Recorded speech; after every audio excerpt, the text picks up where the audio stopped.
Assalamualaikum warahmatullahi wabarakatuh. Selamat datang kembali di channel Nakhoda Official, yang mana channel ini bergerak di bidang seni budaya, pencaksilat, dan kegiatan sosial lainnya.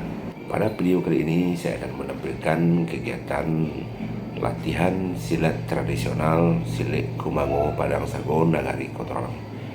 Namun pada sesi latihan ini sedikit saya sampaikan di awal video ini bahwasannya kegiatan latihan ini terlihat seperti acak atau urakan dan tidak terlihat sisi seninya, karena ini memang adalah latihan raso atau latihan dengan rasa seperti dalam pertarungan aslinya atau pertarungan nyata.